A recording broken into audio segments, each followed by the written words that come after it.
Salamat sa kapangyarihan ng mahiwagang hangin.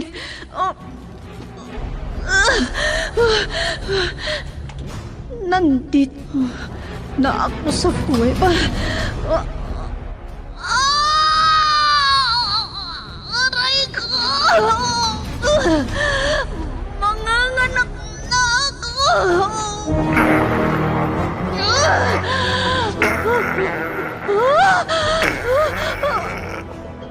Bayawak!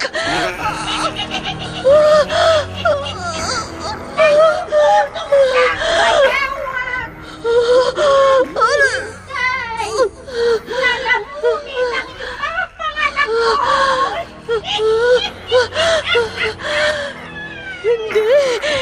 Hindi ko ipahihintulot! Bathala ng hangin! Iligtas mo ang lahi mo!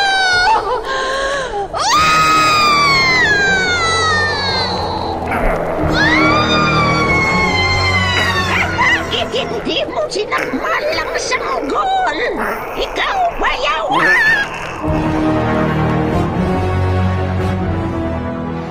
Immortal. Kasaysayan ng isang dayuhan na hindi mapagtanto ang pinanggalingan.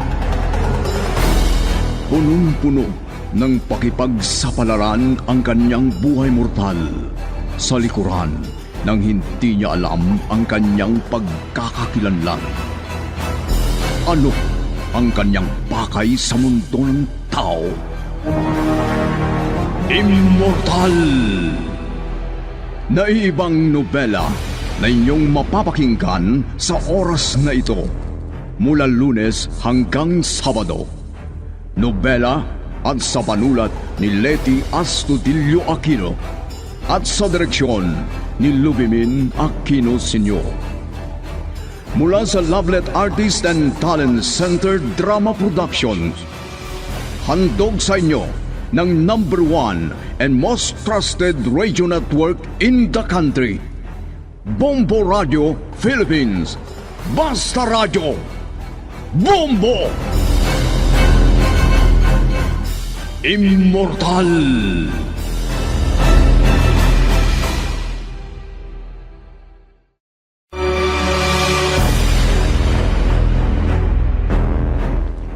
Ang nakaraan. Labis ang sinabi ni Nagadon at Ador nang buksan nila ang close van. Dahil naroon ang buhayang plano nilang hulihin. Ngunit lalo silang natakot nang biglang lumabas ang buhaya sa sasakyan at binangga si Ador. Tumakas ang buhaya at nawalan pa ng malay si Ador. Kaya itinakbo agad ni Gadon sa ospital si Ador. Tuwang-tuwa si Negra Diabla sa kinalalabasan ng ginawa ng kanyang alagang buhaya. Samantala, bumalik si Artemio sa tabi ng tulay upang mag-imbestiga tungkol sa buhaya. At sa tulong ng kanyang kapangyarihan, gumawa ito ng ipo-ipo at nalantad sa kanya ang malaking bato at hindi nakaligtas sa kanyang paningin ang lunggaroon. At nakita niya ang buntot ng buhaya. Sa ospital, mahina pa si Ador, ngunit nais na niyang umuwi. At ngayon, narito ang garugtong ng nobelang pinamagatang Immortal!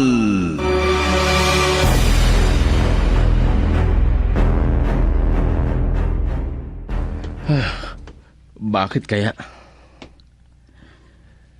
Nakokonsensya ako dahil kay Sir. Ni kaunting awa sa mga pulubi. Wala man lang. Pinagbawal pa niyang bigyan sila ng pagkain. Babalik na lang ako sa Michael.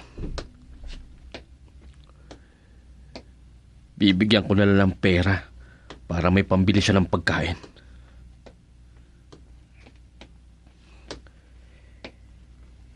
Hindi ko akalain na ganyan kalupit si sir.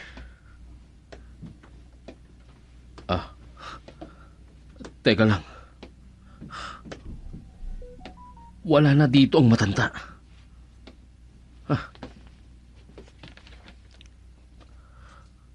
Saan na kaya siya nagpunta?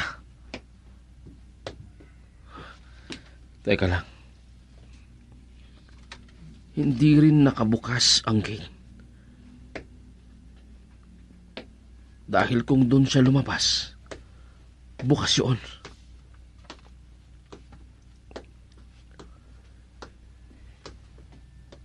Ina?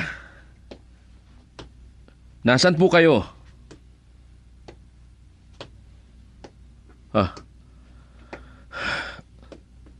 Talagang wala na. Teka lang. Bakit hindi siya naghintay?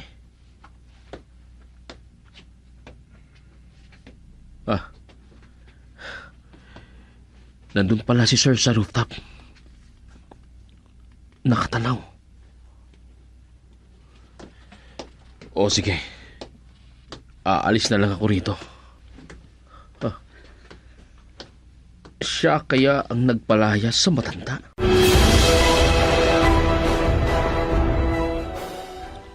Hindi mo lang alam, Engineer. Hindi masama ang magbigay ng pagkain sa taong nagugutom. Ngunit marami ngayong mga impostor. Impostor kaya yung matanda, sir? Hindi mo man naisip. Paano nga naman nabuksan ang gate ng matandang yon? Oo nga, tama kayo, sir. Naisip ko rin yun. Pero nanaig ang awa ko dahil sa sobrang gutom niya. Ganun ba? Huwag kang magpaloko. Baka mapahamak ka sa hindi mo inasahan. Sir? Magulo na ang mundo ng tao. Pero mayroon pang ibang mga daigdig na mas magulo kaysa mundo ninyo. Ha? Daigdig nyo? Sabi nyo, sir? Daigdig natin o mundo natin ang ibig kong sabihin. Oo nga. Totoo ang sinabi nyo, sir. Magulo na ang mundo. Matitigas ang ulo ng kapwa-tao. Hindi nila iniintindi ang masamang epekto ng kanilang gawain. Hindi nila binibigyan ng pansin ang mga babalang pumipigil sa kanila na lalong makakasira sa kalikasan. Oo. At saka lamang sila mamumulat kapag tuluyan ng gumuho ang mundo ng tao. Saan pa kaya tutungo ang mga matitirang buhay matapos bumagsak ang daigdig? Darating kaya talaga sa ganung punto ang mundo, sir? Hindi pa natin alam. Pero yan ang sabi ng propeta. Magaganap ang propesya. May ipinahayag na katuparan, hindi ba? Oo, sir. Ay, nakakakilabot isipin.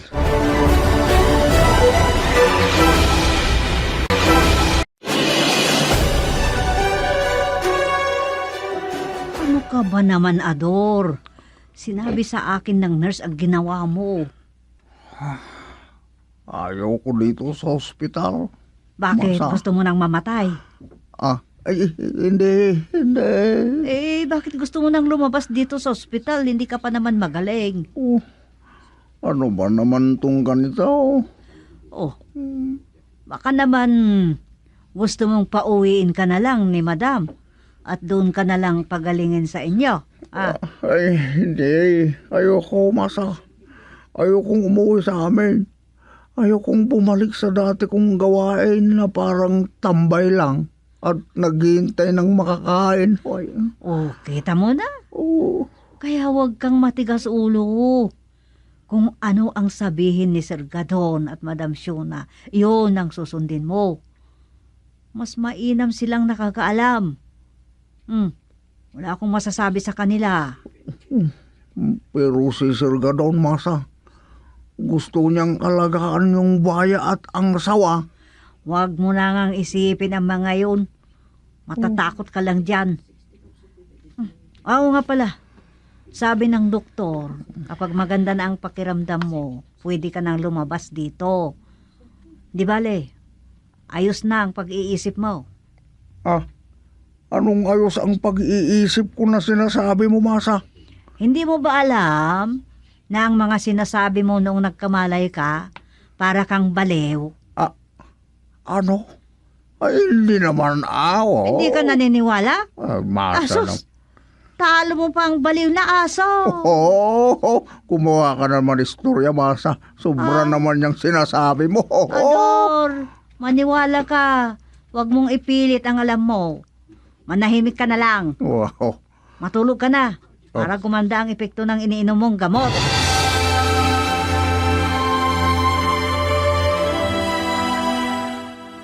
Ay, ilang gabi na akong hindi nakakatulog. Wala akong pagtulog na hindi ako nananaginip.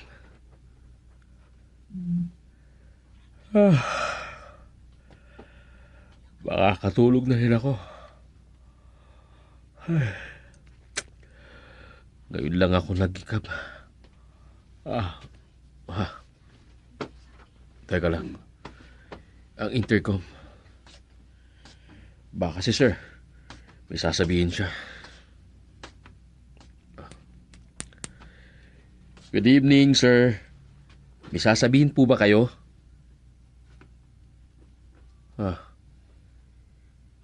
Hindi naman siya sumasagot. Good evening, sir. Wala pa rin sumasagot.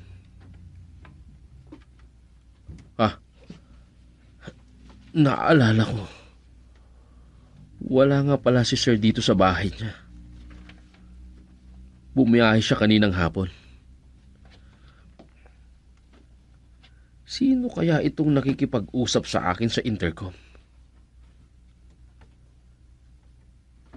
Dito lang sa loob ng bahay nakakonekta yon.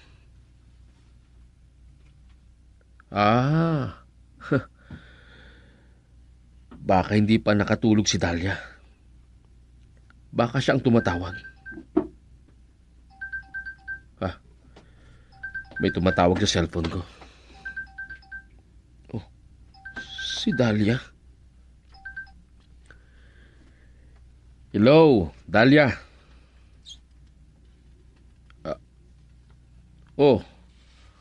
Parang balisa ka.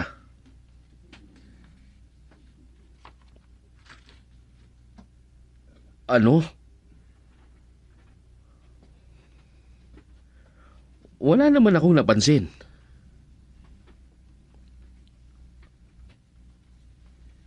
Ano?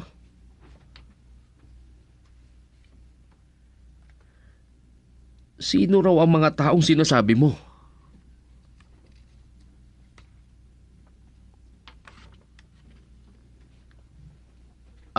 Ano?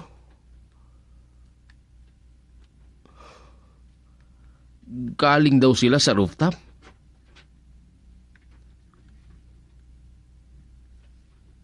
Ano? Imposible yung sinasabi mo, Dahlia.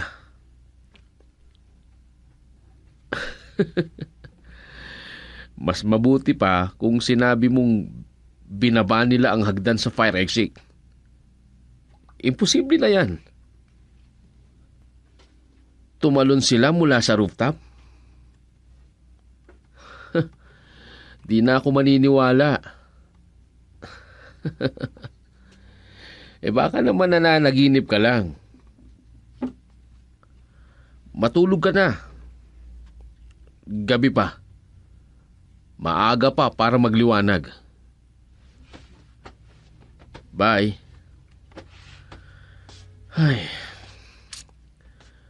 Pareho rin pala kami ni Dahlia. na hindi makatulog.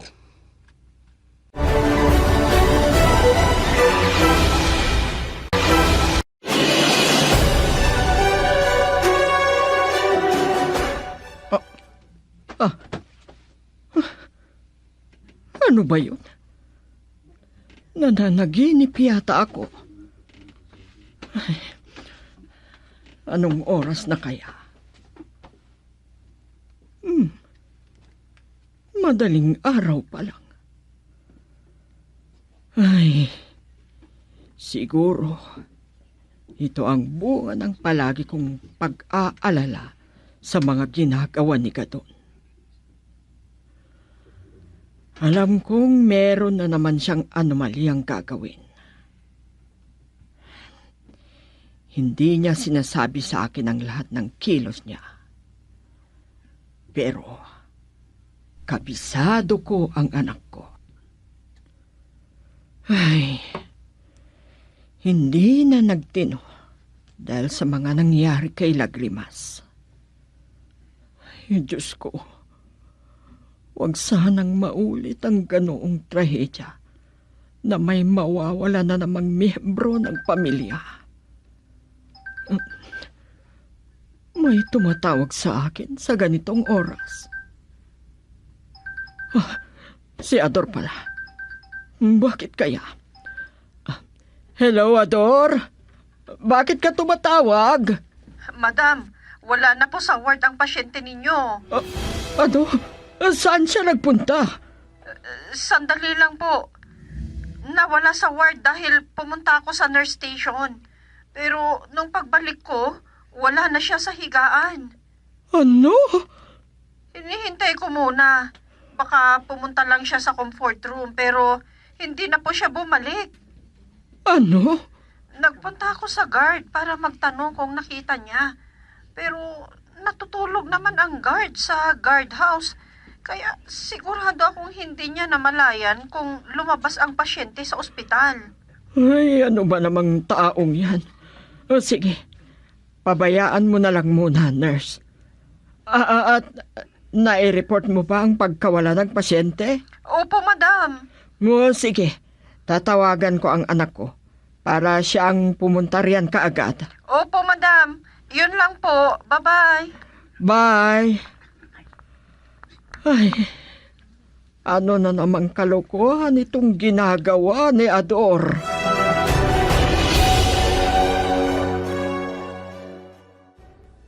Anong klaseng taong iyon? Bakit daw lumabas? Hindi raw alam ng nurse. Hindi dapat lumabas ngayon.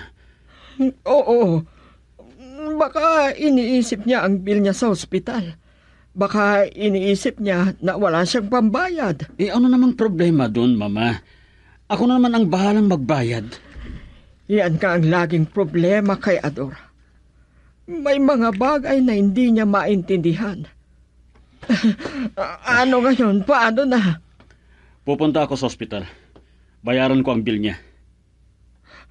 Huwag mo nang hanapin si Ador. Mama, kahit na hindi ko siya hanapin, wala rin siyang ibang pupuntahan. Saan ba siya pupunta? Babalik din yun dito sa bahay. Talaga kaya? Tandaan niyo ang sinabi ko, Mama. Wala siyang ibang mapupuntahan kundi dito lamang sa bahay.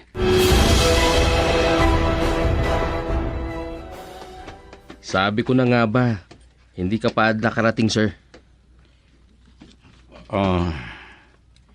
Hindi ka dapat magtaka kung ganito lang ang sitwasyon. Kasi makikita mo naman ako. Kahit alam mong bumibiyahe ako. Sa bagay, oo, tama ang sinabi mo, sir. Madalas na nandito lang kayo. Pero minsan para kang nawawala. Nawawala? Oo, sir. Minsan, ang pagkaalam ko ay nasa biyahe ka pa. Yung pala, nandito ka lang sa rooftop.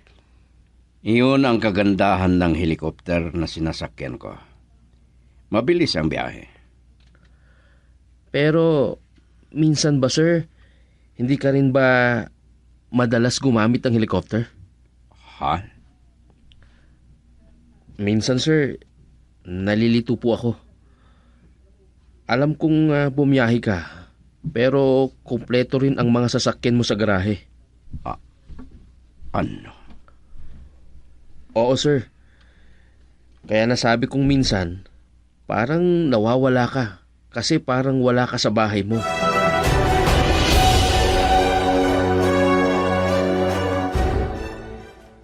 Matalino si Engineer Marlon. Kasi, tama lahat ang sinabi niya. Mapagmasid. Kaya alam kong may pagkakataon na nagtatanong siya sa sarili niya. Yung sinabi niya na para bang nawawala ako. Marami pa sigurong gusto niyang itanong, pero hindi niya masabi. Alam niya kasing puro ginto ang kapalit ng bawat oras sa kanya.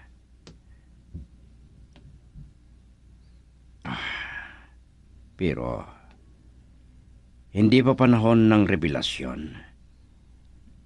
Hindi pa panahon ng pagbubunyag ng sistema ng propesiya. Oo, hindi pa panahon. Sisiguraduhin ko muna kung ano ang lagay ng mundong pinagmulan ko. Ngunit anuman ang kalagayan ng mundo namin ngayon, hindi kami tatalikod dahil may takdang oras ng panunumpalik.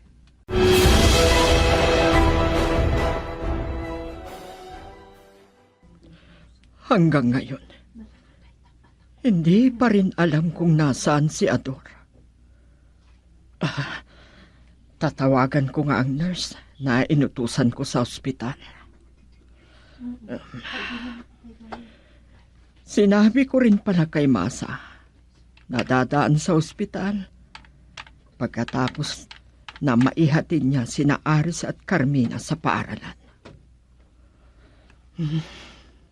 Baka bumalik na rin sa ospital kung nakaramdam pa rin siya ng hindi maganda. Hindi pa talaga maayos ang lagay niya.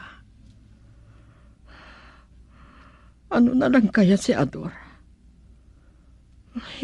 Para bang may kulang ang pag-iisip niya kung minsan. Iyan na. Hello, nurse. Salamat at nakontak kita. Kumusta dyan sa ospital? Hindi pa ba bumabalik ang pasyente kong si Ador? Ganun ba? Aba, hindi maganda. Kami ang maghanap sa kanya. Oo, baka dito rin siya pumunta sa bahay. Oo, nurse. Malayo ang lugar nila, kaya posibleng umuwi din siya rito. Sige na. Bye. Ay, kung ano-ano ang ibinibigay na problema sa amin. Mabuti na lang at nakapasok na sa paaralan ng mga apo ko. Kasi kung nandito pa si Aris, baka kasama pa ni Gadon sa paghahanap ng buhaya.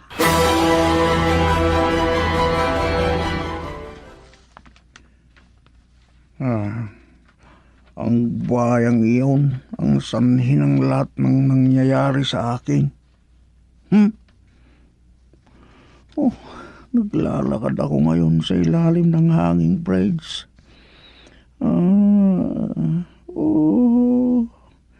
Ang masama nito, parang umiikot ulit ang paligid. Masakit na naman ang ulo ko. Paano ito? Marami pa namang gamot ang iniinom ko sa ospital. Pero hindi ko yun dinala nang lumabas ako ng palihim mula sa nurse na nagbabantay sa akin. Mahina rin kasi ako. Kaya siguro nahihilo ako.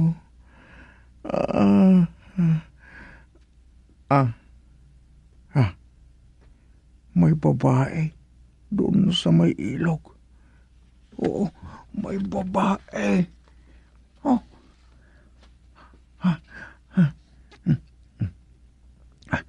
May dala siyang panghuli ng isda.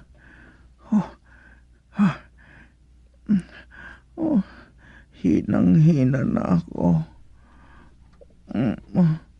Gutom na gutom.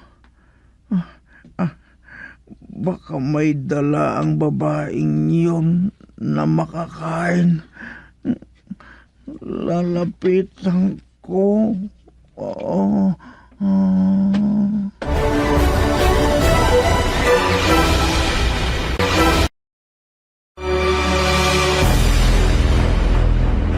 Ano pa ang mga susunod na mangyayari sa bagong nobela na aming pinamagatang Immortal? Nobela at sa panulat ni Leti Astudillo Aquino at sa direksyon ni Luvimin Aquino Sr. Mula sa Lovelet Artist and Talent Center Drama Productions, inihandog sa inyo ng #1 and most trusted radio network in the country, Bombo Radio Philippines. Basta Radio Bombo!